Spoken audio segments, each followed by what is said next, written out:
सभी श्रेष्ठ हैं, किंतु साधना से उन्हें प्रसन्न करना सरल नहीं। जी। समय लगेगा। शीघ्र फल प्राप्ति के लिए सबसे श्रेष्ठ पूजा है तुलसी पूजा। जी। अपने आंगन में अपने हाथों से लगाई गई तुलसी जी पूजा प्रारंभ से पूर्व ही प्रसन्न हो जाती हैं, क्योंकि उन्हें पता लग जाता है कि तुलसी दल प्रभु चरणों तक जाएगा। राधा जी। तुम अश्विन पूर्णिमा से लेकर चैत्र पूर्णिमा तक तुलसी जी की पूजा करो। तुम्हारी मनोकामना पूरी होगी। कृष्ण प्राप्ति के लिए मैं कुछ भी करूंगी।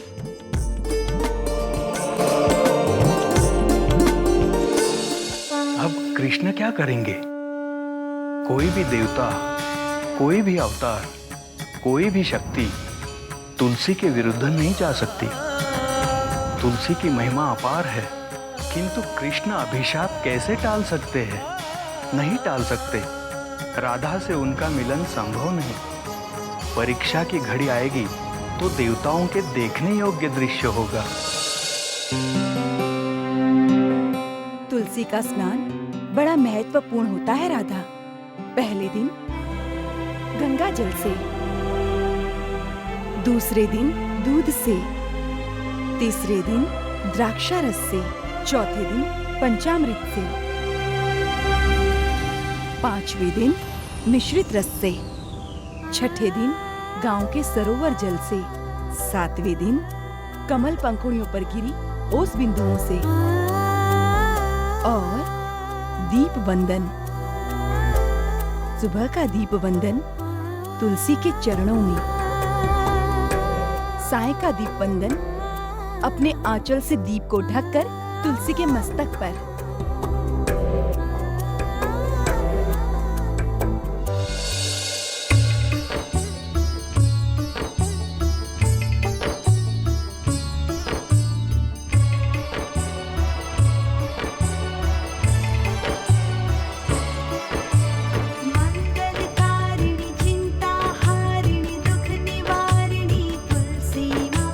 सुफलदायिनी पतित पावनी जग उधारिणी।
दुख हो रहा है ना?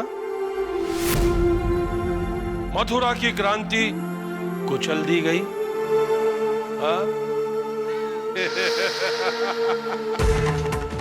आशा कर रहे होगे कि मथुरा की क्रांति सफल हो जाए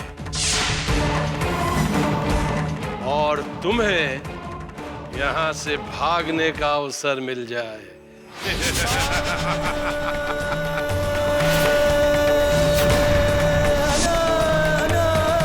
भाग कर कहा जाता कंस, क्योंकि तुमने सारे नगर को एक कारागृह बनाकर रखा है और सारे नगरवासी तुम्हारे बंदी हैं।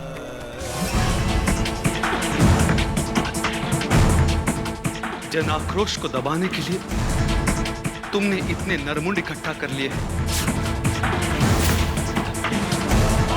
कि चाहो तो अपने लिए एक राजभवन बना सकते हो।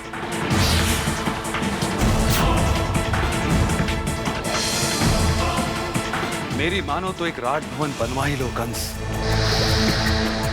क्योंकि मृत्यु के बाद तुम्हें पिशाच योनि मिलने वाली है। वहां तुम इन्हीं नरमुंडों के साथ गुफा में रहना। ठीक है वसुदेव, मैं उसी गुफा में रहूंगा, परंतु उस गुफा के बाहर एक नरमुंड तुम्हारा भी लटक रहा हो।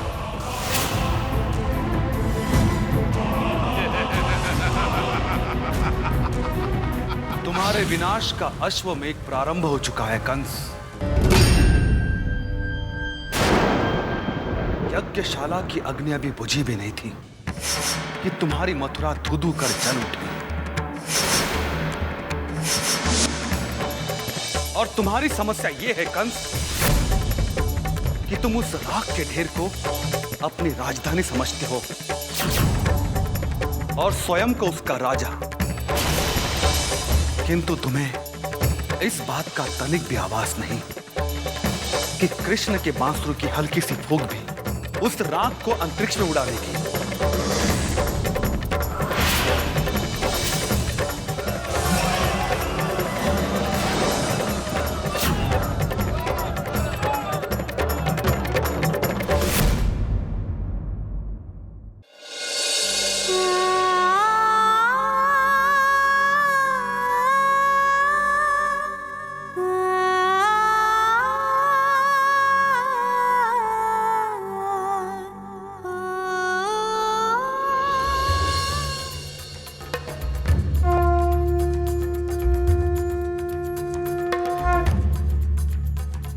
राधा,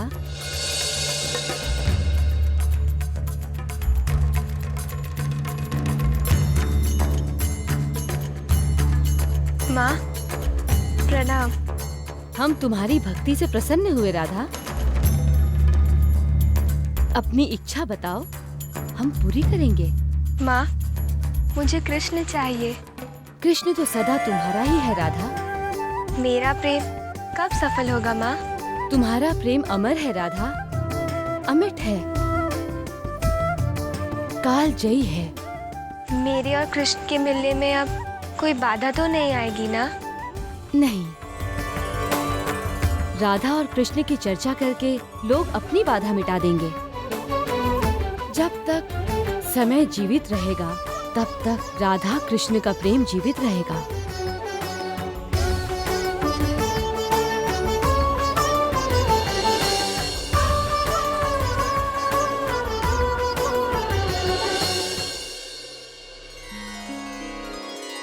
प्रभु, राधा ने अपना तुलसी तप पूरा कर लिया है। हाँ पितामह, और तुलसी ने उसे वरदान भी दिया है। अब वही सोच रहा हूँ पितामह, तुलसी की बात टल जाए ये मेरे सामर्थ्य से बाहर है, और राधा स्वयं मुझे आकर मिलेगी नहीं। वो क्यों प्रभु? अपने तप में सफल हुई है ना, सोचती होगी कृष्ण आएगा मुझसे मिलने, मैं उसके पास क्यों जाऊं? और वैसे भी पितामह, राधा बहुत माननीय स्वभाव की है।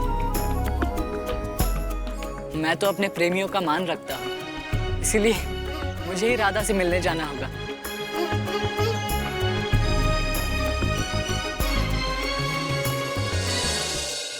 चिंता क्यों कर रही हो राधा? पहले तो केवल तुम्हारा प्रेम था, अब तो प्रेम के साथ तुम्हारे तप का भी बल है। अब तो तुलसी माँ का वरदान भी मिल गया है। कृष्ण को स्वयं चलकर आना पड़ेगा तुम्हारे पास। हाँ ललिता, मेरा मन कह रहा है कि कृष्ण आ रहे हैं। ऐसा लग रहा है कि अभी मुझे उनकी पुकार सुनाई देगी। राधे राधे राधे। गोप देवी कान्हा बने राधा के घर आए, देवी भेष में कृष्ण की शोभा कहीं ना जाए, राधा ना पहचान ले ये डर रहा सताए, झट से कान्हा जी लगे राधा के गले जाए, राधा के गले जाए।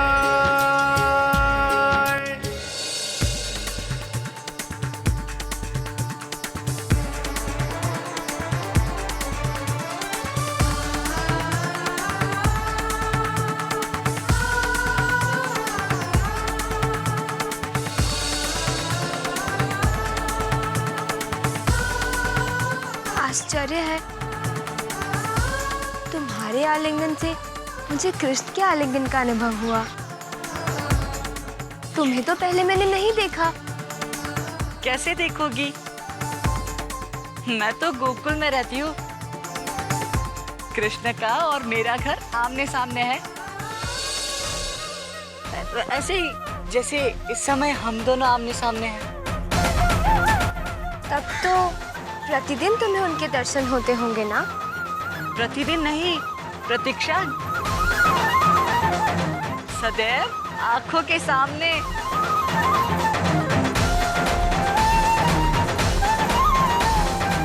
तुम इतने निकट हो उनके? कभी तुमने उनके मुख से राधा का नाम सुना है? कभी? उनके मुंह से ब्रह्मा विष्णु महेश का नाम कम निकलता है। राधा राधा की तो बस रट लगाए रहते हैं। पिछले 2 मास से तो क्या? राधे राधे राधे। इसलिए तो मुझे तुम्हारे पास आना पड़ा।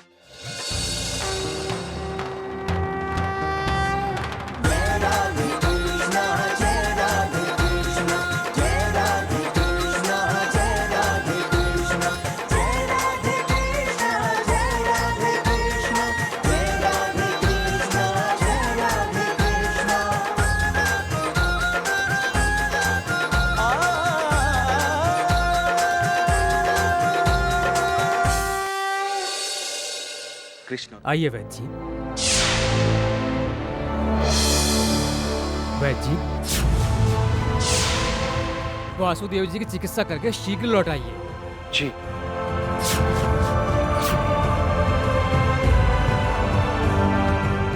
हर 15 दिन पर मेरी चिकित्सा करने के लिए जो वैद्य आया करते थे, वो कहाँ है?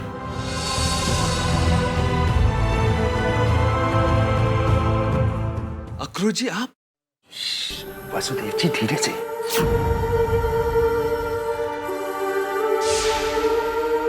मेरे बारे में यदि सुरक्षा रक्षकों को संदेह हो जाएगा तो मैं संकट में आ जाऊंगा। अक्रूर जी, आपको इस तरह नहीं आना चाहिए था। और आपने ही मुझे संदेश भेजकर मिलना चाहा था ना? अक्रूर जी, कदाचित नंदराव और यशोदा को ये बात समझ में नहीं आ रही है कि ये समय कृष्ण और बलराम का विद्या अध्ययन का है। कृष्ण और बलराम गौले नहीं है, ये बात उन्हें कौन समझाएगा?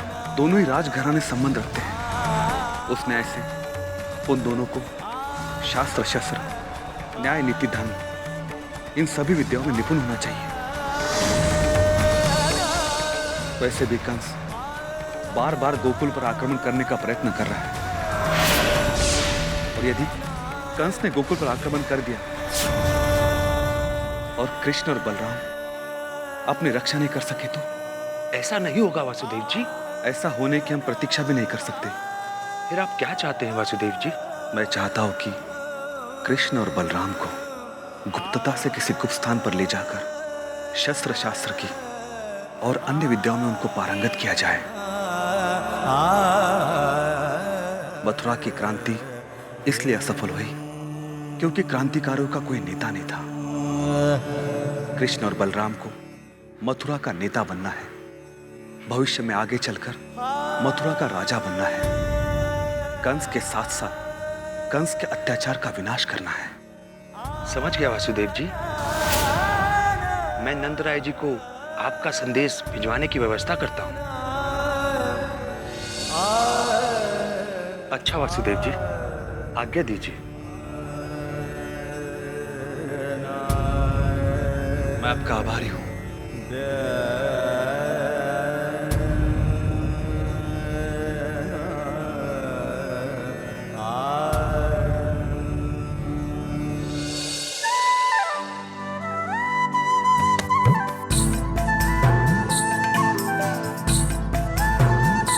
उसका तो ठीक है, तुम सुंदर हो और सुंदरता से तो सभी प्रेम करते हैं, परंतु तुमने उस सावले में क्या देखा? सुना नहीं कदाचित तुमने? अब बड़ा ही उपद्रवी और ठीठ है। दिन दहाड़ी लोगों के घरों में घुसकर दही माखन की चोरी करता है। चरित्र भी ठीक नहीं है उसका।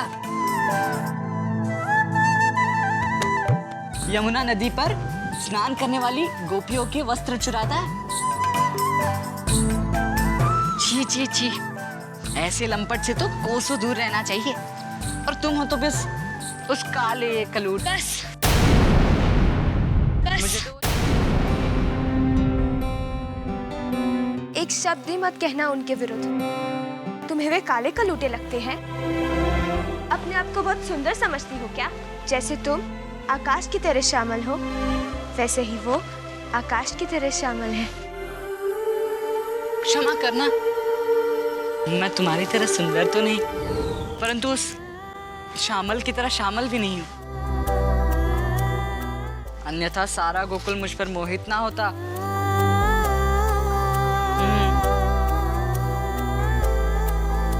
ये जो कृष्ण पर आरोप लगाती हो, वह सब उनकी लीलाएं हैं, जो सभी के मनों को भाती है। मुझे तो बिल्कुल भी नहीं भाती। उसके हर भाव, हर कृत्य में मुझे बस छल कपट दिखाई देता है। क्या कहा? अपनी अपनी समझ है। मुझे तो वो छलिया और कपटी लगता है। इसलिए तो मैं समझाने आई हूँ कि अपनी समझ तुम अपने पास रखो। कदाचित तुम जानती नहीं कि कृष्ण को पाने के लिए मैं जन्म जन्मों से तप करती आई हूँ। जन्म जन्मांतर से? हाँ, जन्म जन्मांतर से। तब तो तुम्हारा अधिकार बनता है उस उत्पाती पर। फिर तुमने? नहीं, तुम्हारे लिए वो उत्पाती नहीं है। किंतु मैं तो तभी विश्वास करूंगी जब तुम सच्चे मन से उसे बुलाओ और कृष्ण यहाँ आ जाए।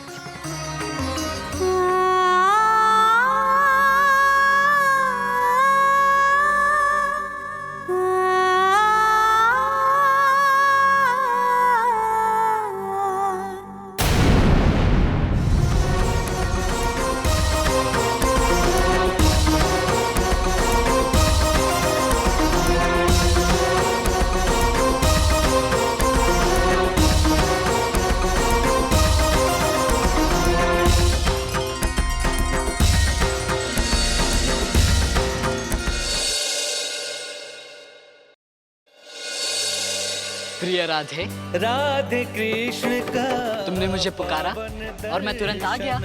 सब भांति के पाप हरे, राधे कृष्ण का पावन सुमिरन तन मन को निष्पाप करे। राधे कृष्ण का पावन दर्शन सब भांति के पाप हरे, राधे कृष्ण का पावन सुमिरन तन मन को निष्पाप करे। हर की कहाँ गई वो? नमो नमः जय बाके बिहारी। वो तो कोई मायाविनी थी जो तुम्हें छलने आई थी। नमो नमः जय कृष्ण। मेरे आते ही भाग गई।